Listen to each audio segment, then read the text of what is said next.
ونتوكل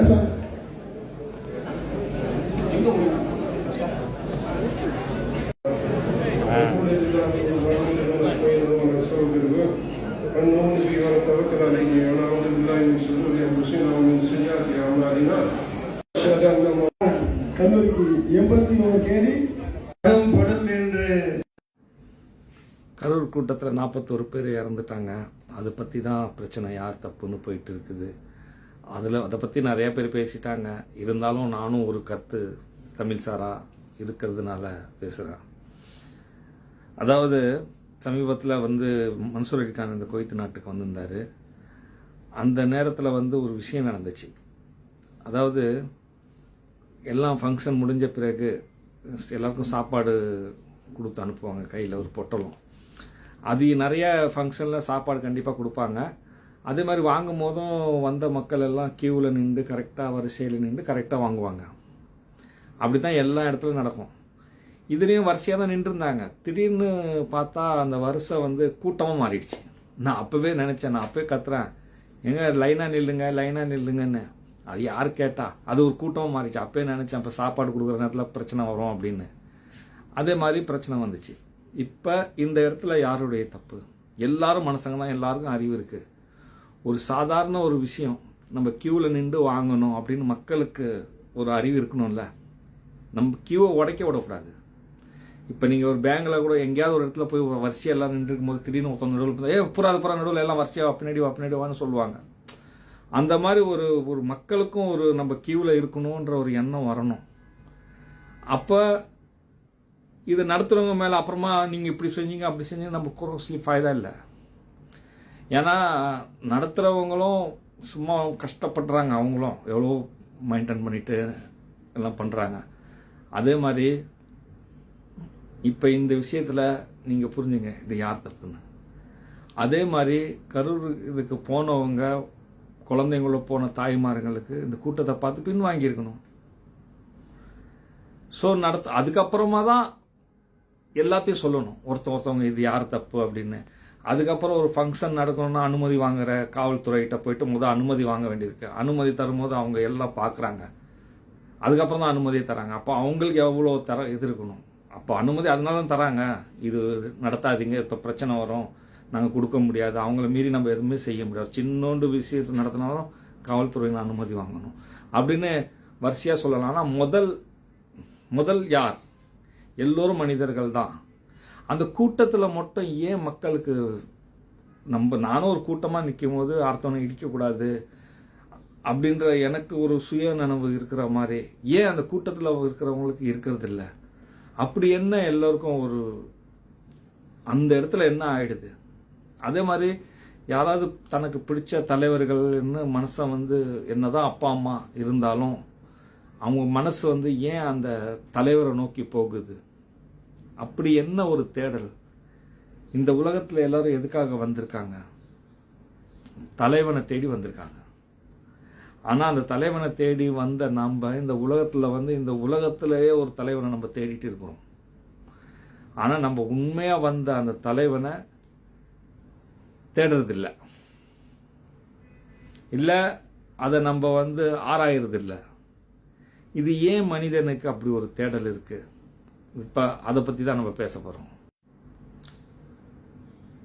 இங்கே பிறந்த அத்தனை உயிர்களும் அந்தந்த உயிர்கள் அது இடத்துல ரொம்ப ஸ்பெஷல். இப்போ நான் மனிதனாக பிறந்திருக்கேன்னா என்னை பொறுத்த வரைக்கும் நம்ம தெரியுது, நம்ம தான் ஸ்பெஷலு, மற்ற உயிர்கள்லாம் இருக்குது அப்படின்னு. அந்த பூனை கூட அப்படி தான் நினைக்கும். நம்மளெல்லாம் பெருமையாக மனுஷன்னு நினைக்காது. அது இடத்துல அது தான் பெருசுன்னு நினைக்கும். அதே மாதிரி ஒவ்வொரு உயிர்களும் கண்ணுக்கு தெரியாத சின்ன சின்ன வைரஸ் கூட அந்த உயிர் தன்னை ஸ்பெஷலாக நினைக்கும். அதாவது இந்த அறிவு அந்த மாதிரி வேலை செய்யுது. உங்கள் உடம்பு ஒன்றும் இல்லை, பார்க்க போனீங்கன்னா எல்லாமே ஒரு அறிவு தான். அதுவும் ஒரு அறிவிலேருந்து இறைக்கப்பட்ட அறிவு தான் அது எல்லாம். அதாவது அந்தந்த இடத்துல ஸ்பெஷலாக வேலை செய்யுது. அது நேற்று இல்லை நாளைக்கு இருக்க போகிறதில்ல, இன்னைக்கு நம்ம இருக்கிறோம். அதில் ரொம்ப ஸ்பெஷல் ஆராய்ந்து பார்க்கணும் மனிதர்கள் தான். அதாவது நினைக்கிட்டோம். ஆனால் அதை கடந்து நம்ம நம்ம எல்லாத்தையும் நினைக்கிறோம். எல்லாம் என்னன்னா எந்த மாதிரி ஸ்பெஷல்னு மனிதன்னா தெரியும் உங்களுக்கு. அந்த மனிதனுக்கு நேற்று ஒரு தலைமை இருந்தான், இப்போ நம்ம தேடிட்டு இருக்கோம். நாளைக்கு அதே தலைவன் தான் நம்ம பார்க்க போகிறோம். நடுவில் வந்து ஏற்கனவே பார்த்த அந்த இது நமக்குள்ளே இருக்குது. அதனால தான் இந்த உலகத்தில் வந்து நம்ம என்னதான் அப்பா அம்மா நமக்கு எல்லாமே இருந்தாலும் நம்ம இன்னொன்று தேடுறோம். அப்போ எல்லா உலக மக்கள் அனைவரும் ஏதாவது ஒரு விஷயத்தை வந்து தேடிட்டு இருக்காங்க, தனக்கு மேலே ஒன்று அப்படின்னு. சில பேர் குருவை தேடுவாங்க, சில பேர் இதெல்லாம் இல்லை நம்ம ஒரு நல்ல குருவை தேடணும், குருவை தேடுறவங்களும் இருக்காங்க.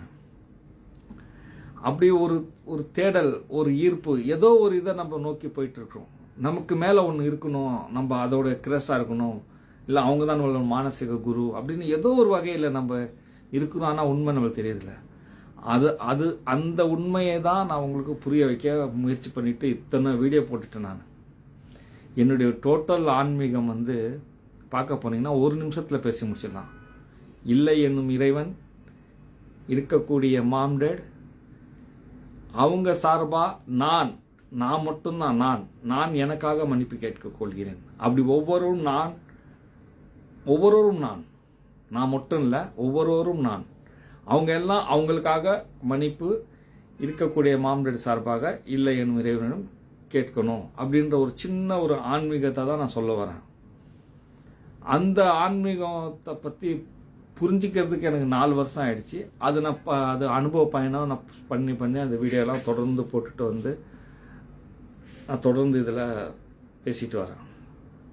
ஆனால் எனக்கே பேச போர் அடிக்குது. ஒரே விஷயத்தை திரும்ப எவ்வளோ பேசுறது. ஆனால் ஏன்னா அந்த போர் அடிக்குது என்ற ஒரு விஷயம் கான்செப்ட் இருக்குல்ல, இந்த உலகத்தில் மட்டும்தான் அது நம்ம அறிவுக்கு. ஏன்னா நம்ம அறிவு புதுசாக ஒன்று தேடிட்டே இருக்கோம். ஒன்று மெமரியில் வந்துருச்சுன்னா அது 2வது தடவை கேட்கும் போது அது போர் அடிக்க ஆரம்பிச்சிடும். அப்படி நம்மளுடைய அறிவு அவ்வளோ ஸ்பெஷலாக இருக்குது. ஆனால் மற்றதெல்லாம் பார்த்தீங்கன்னா அதுக்கெல்லாம் வந்து அது திரும்ப இப்போ சூரியன் பூமி சுற்றி வர்ற மாதிரி எல்லாமே சுற்றி திரும்ப அதே தான் நடக்குது. புதுசாலாம் ஒன்றுமே இல்லை. அதே மாதிரி நம்ம உண்மையிலே நம்ம வாழ்கிற இந்த வாழ்க்கை கொஞ்ச நாள் வாழ்க்கை. நம்ம வந்து நினைக்கிறோம் இதுதான் நம்ம வாழ்க்கை, இதுக்கப்புறம் ஒன்றும் இல்லைன்னு. இல்லை, இதுக்கு முன்னாடியே நம்ம இருந்தோம், இதுக்கப்புறமும் இருக்க போகிறோம். இதுக்கு முன்னாடி நம்ம எப்படி இருந்தோமோ இப்போ இருந்து இதுக்கப்புறம் எப்படி இருக்க போகிறோம், இதுக்கப்புறம் நம்ம எப்படி இருக்கணும், நம்மளுடைய அடுத்த பயணம் அடுத்த கட்டம் வந்து சுகமாக இருக்கணுமா வேதனையில் இருக்கணுமா. இப்போ நம்ம அந்த சொர்க்கத்தை தேடி தான் ஆக்சுவலி வந்திருக்கோம் நம்ம இந்த உலகத்துக்கு. ஏற்கனவே அந்த நரகங்கள் சொர்க்கங்கள்லாம் நம்மளுக்கு தெரியும். ஆனால் நம்மளுக்குள்ளே அது இருக்குது. ஆனால் நம்ம தேடுறது சுகத்தை. ஆனால் அது வந்து நம்ம கன்ஃபியூஸில் இருக்கோம். இது நம்ம எப்படி அந்த சுகத்துக்கு போகணும்னா அப்போ அதுக்கு ஒரு தலைவன் தேவை. ஆனால் தலைவன் யார்? நம்மளுக்கு இருக்கிற உலகத்தில் நம்ம சரியாக தேடுறோமா இல்லை தப்பாக தேடுறோமா நம்மளுக்கு ஒன்றும் புரியல. ஆனால் நம்மளுக்குள்ளே எல்லாமே ஒரு தேடல் இருக்குது. அந்த தேடல் ஏன் நம்ம இவங்க பின்னாடி போகிறோம்? நம்ம கண்மூடித்தனமாக ஏன் போகிறோம்? ஓகே, இப்போ விஜய் வந்து ஒரு அரசியல் தலைவர் ஆரம்பிச்சிருக்கிறார் கட்சி, நல்ல விஷயம்தான். ஏன்னா மற்றவங்களுக்குலாம் கொஞ்சம் திமிரு அடங்கணும்ல, அப்போ அது ஒரு நல்ல விஷயம்தான். அதே நேரத்தில் அவர் வந்த பிறகு என்ன நடக்க போகுது? ஏதாவது அப்படிலாம் ஒன்றும் கிடையாது, அப்படிலாம் ஒன்றுமே கிடையாது. அதனால தங்க மழை பொழிய போகிறதில்ல. ஆனால் ஒரு மாற்றம் மக்களுக்கு தேவை. ஆனால் அவரை பார்க்கறதுக்கு இவ்வளோ கிரேஸ் எதுக்கு? அது இவ்வளோ தன் உயிரை எப்படி நம்ம பணிய வைக்கலாம்? அந்த கூட்டத்தை பார்த்து நம்ம பின்வாங்கக்கூடாதா? அதெல்லாம் மீறி இது எப்படி அவங்களுக்கு அந்த கிரேஸ் இருக்குது?